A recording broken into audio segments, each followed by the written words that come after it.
Welcome to week 2. This week we are going to be taking everything that we have learned from last week, applying it to this week, and sprinkling a couple of other little things on there just to build up that skill set. That way you could get closer to becoming a superstar sewer, as I like to call it. So last week we went over the straight stitch, though I'm holding the sheet upside down. We went over the straight stitch and we also did the squared corners. If you have not done this, definitely check out the previous video. That way you could download those PDF sheets and practice. Practicing and mastering those stitches will definitely help in ensuring your success for this pillow that we are gonna make today. This is just a small little pillow for my dog. He has a specific corner that he likes to sit in whenever we are watching a movie. So I figured why not make him a pillow. If you don't have a pet and you want to make a decorative pillow, then do your thing. Change the aesthetic of your living room or your bedroom with some additional colors that you can add with the pillows. There are some things that we are going to need in order to see this pillow to completion. So without further ado, let's get started. So to begin, the first thing will be the tailor's chalk and the water soluble marking pen. If you don't have any of these, you can always use a regular pencil just to mark the fabric. But it's ideal to have that as a part of your sewing kit in the beginning because you are always going to be marking things. Even later on when you master, sewing, you'll need it for your patterns. That is a magnetic stopper. It's called a magnetic seam guide. It helps you so that your seam allowance stays true. That magnet, it adheres itself to the plate and keeps everything in place. These are snippers. You use them to cut your thread. Really, really good to have nearby whenever you're sewing. Sometimes you just need to clip some threads off, and those are really sharp. This one is a pin cushion that I created several years back. There should be a link down below for it on how I created it. It's just a pin cushion. Obviously, you're going to need pins in order to pin your fabric, so make sure to have that. And lastly, you have your seam gauge. The seam gauge we are going to use to mark where we need to pivot on the fabric in order to keep that true seam allowance. You can use this to measure your hems to make sure that you are doing your folding correctly and at the right size that it should be. But if you don't have that, you can always use a regular ruler to mark. Aside from thread, you are going to need 2 fat quarters, which can be purchased at your nearby Walmart or on Amazon. You're also going to need filling, but I didn't purchase any. I'm simply using an old pillow. When you are removing the adhesive, make sure to remove it completely. If there are any pieces or chunks that peels and remains behind, it becomes a little bit more difficult because you now have to use alcohol to remove the residue of the adhesive. So when it comes to fabric, there's always going to be a right and wrong side when you are sewing, unless the instruction states for you to sew onto the right side. Ideally, you're going to put both right sides together so that you sew onto the wrong side. Now for this fabric, it is a one-way fabric, which means you can only, the wording is facing in one direction, right? You can read it.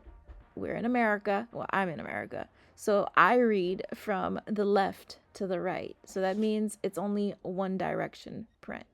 Therefore, when you're putting the other side, you have to make sure that that side matches. What I like to do is put them together and fold one side over and see if the pattern still flows the same way. If it does, that's perfect. That means that it's in alignment and you are ready to start sewing or to put it together. Now, grab your pins, and we are going to pin this fabric so that it's prepared for the sewing. When you are pinning, always try to keep the edge of the pin off of the garment, right? So that as you begin to sew, it's easy for you to pull it out with your right hand. Now, in school, my professor used to say you always have to make sure that you pin your corners, but I feel like it's not always necessary. But as many pins as possible so that everything is nice and secure. This fabric is not a slippery fabric. It's 100% cotton, so I'm not worried about any slippage.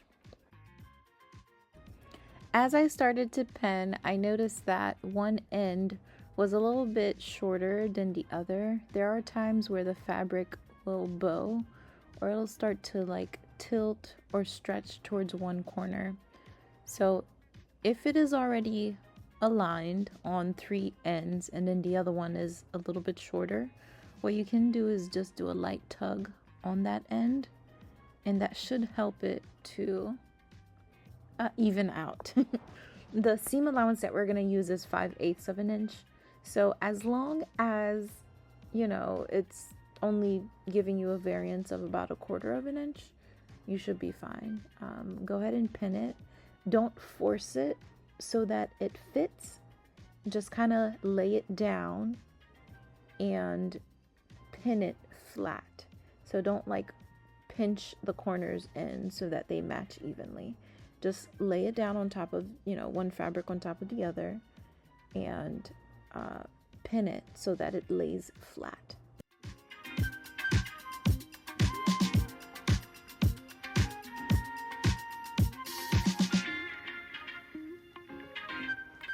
Now that you have completed your pinning, you are ready to mark the opening for the pillow. Lay your hand flat, and you're going to put one mark on the outside of your thumb and then the other one on the outside of your pinky. Now, as you saw, my hands were opened, like my fingers were opened. That allows me to give myself an additional spacing. Make sure you keep your hands open, otherwise the opening for your pillow will be too small for you to get the cotton in there. Once it is all pinned, you are ready to start sewing. Now, we are going to start from one of the markings. We're going to backstitch to that mark, and then we're going to sew the perimeter of the pillow. Everything that we've learned on the straight stitch sheet and the squared corners sheet will be utilized on this pillow. The seam allowance will be 5/8 of an inch. Grab your sewing machine.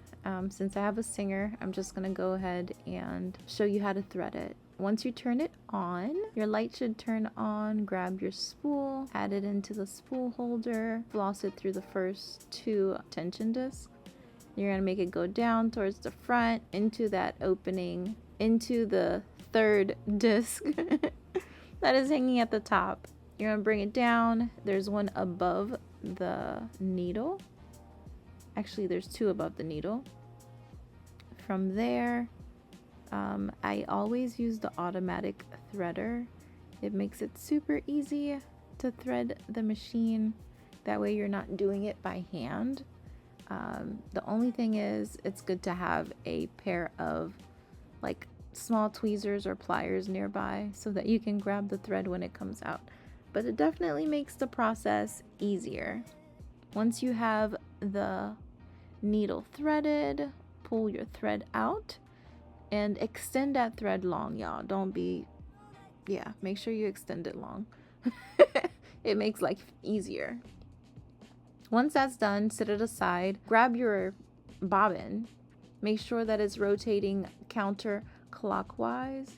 You're gonna hook it into the first notch and then rotate your hand wheel so that it brings up the bobbin thread through the plate, and you're gonna pull that one long as well. The reason why it's better to have your threads long is that once you press that foot pedal and it starts, the machine has a tendency of pulling that thread right back into the machine. So if it's long, it's not going to pull it all the way through to where you have to rethread the entire thing again.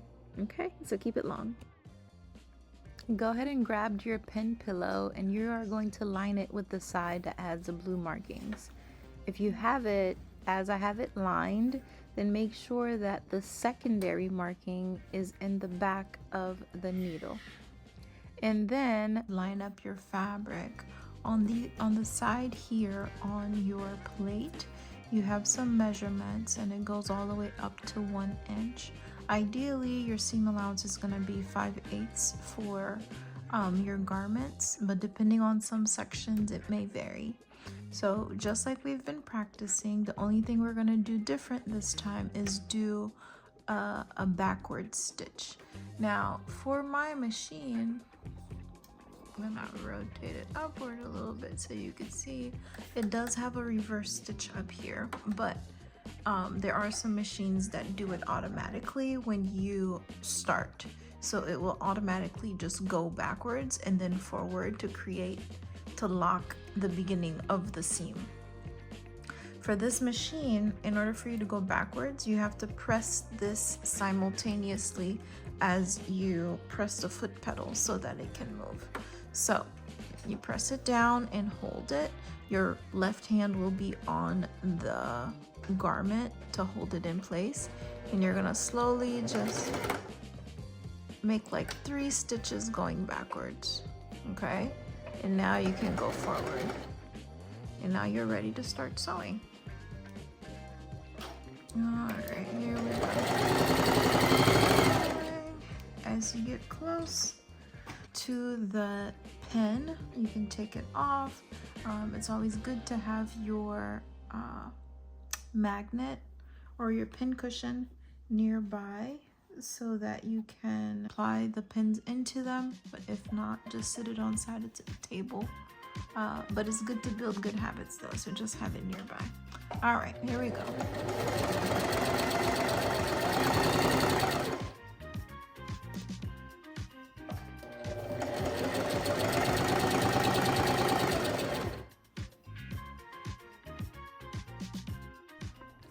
First tip is to use your magnet stopper. You can purchase these on Amazon. I will add the link down below. It helps you so that you keep a true seam allowance. All you do is line it up to the magnetic plate that is on the machine. Make sure that it lines up to the seam allowance that you want. And as you sew, you simply make sure that the edge simply aligns with the edge of the magnet, and that will just help you to keep a straight line, a straight seam, and that your seam remains at the spacing that you want. The second thing that we are going to use is the seam gauge. We're going to use it just to measure the 5/8.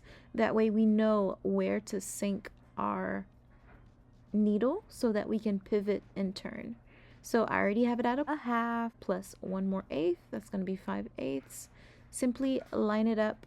Line the little pink markings to the edge of the fabric and use your air and water soluble marker so that you can make your line. If you don't have a marker, you can always use a piece of chalk, or you can use a pencil and just make a very faint line.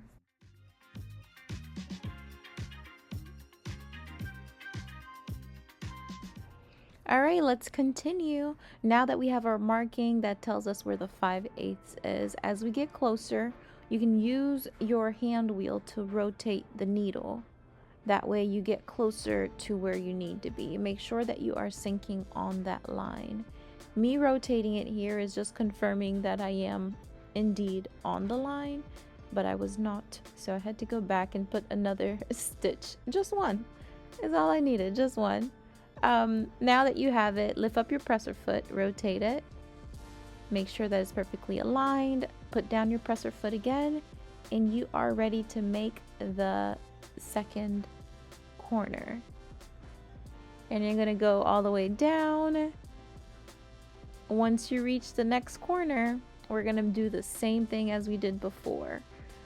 You're going to make that marking that shows that it's at a 5/8.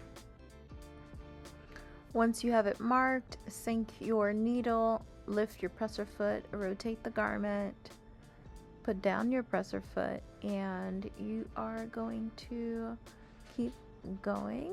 This will be your third one. Repeat the process until you make it to the last corner.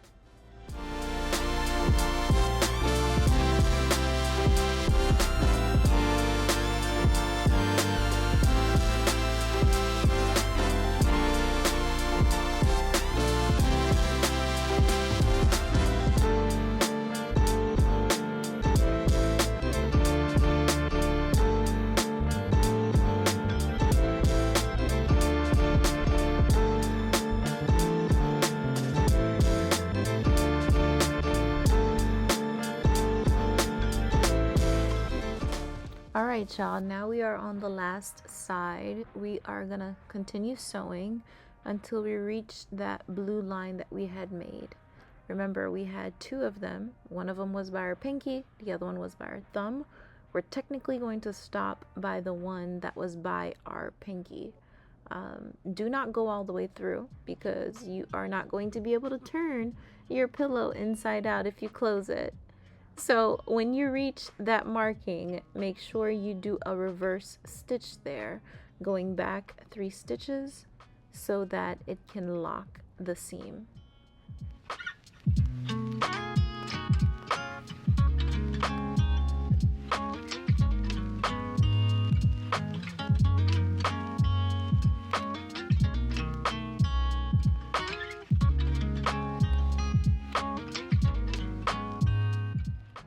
Bring your pillow to the table so that we can clip the corners.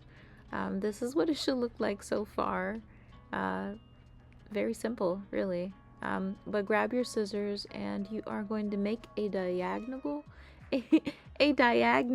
cut to clip the ends. Make sure that you do not cut your stitch, okay? Do not cut your stitch line, otherwise it's not easy to fix. It is not easy to fix. But once you have it sewn and once you've clipped all 4 corners, you can turn your pillowcase inside out. You can use your fingers to point out those corners, or if you have a seam turner, you can always use that as well in order to make those corners pointed.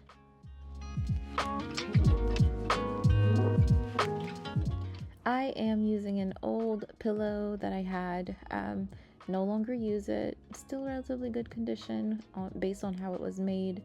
It definitely holds its shape, but I don't know what happened to the pair, so we're just gonna use the stuffing from that old pillow to stuff this miniature pillow that we're making. That way the dog will have a pillow for him when he sits on the couch.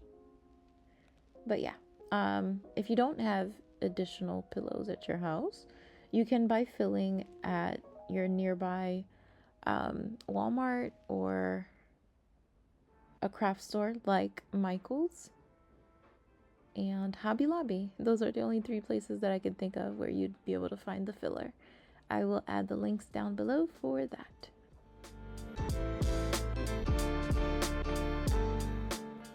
Add as much stuffing as needed. I didn't want it to be too stuffy, so I only put like half of the pillow filling in there. It still had a good amount of fluff left that could have been added, if that makes sense. But once you are done, grab about 3 or 4 pins and we are going to pin the opening. Because the seam allowance was 5/8, it's gonna fold over into the pillow and it will allow you to simply do a cover stitch.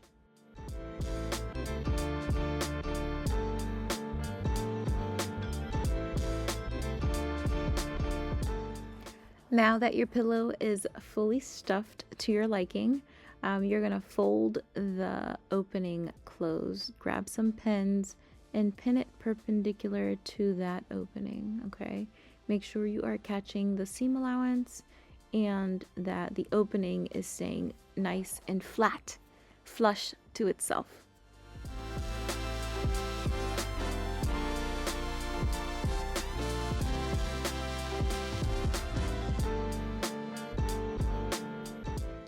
Now that your pillow is fully stuffed and you have pinned your opening, you are ready to sew your opening shut. Line up the edge of your pillow to the very edge of the presser foot. Once you line it up, you don't have to sew this at 5/8 of an inch. If you do, it's going to be a very huge gap. This is technically going to be an edge stitch, but because it's not going to be that close to the edge, it's more of a cover stitch. Okay, so you're going to start about a 1/2 inch from the opening so that it locks it completely. Just like before, you have to make sure you do a reverse stitch. So do a back stitch there just so that it can lock your seam, and then you're going to sew all the way forward. Every time you are going to pause to pull out a pin, I want you to apply pressure on the right-hand side, on the left-hand side, so that the weight of the pillow does not pull from the presser foot.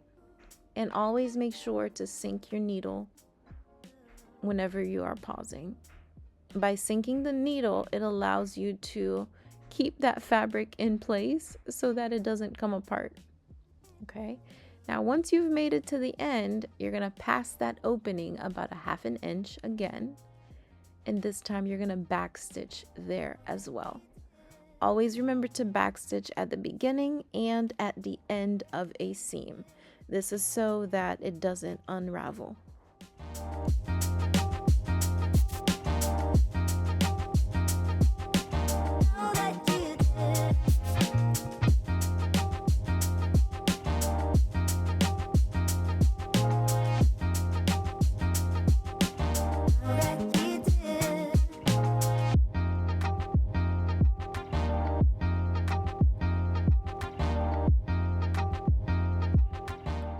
So this is the final result. As you can see, my stitch line went way beyond the opening on one side and only 1/2 inch on the other.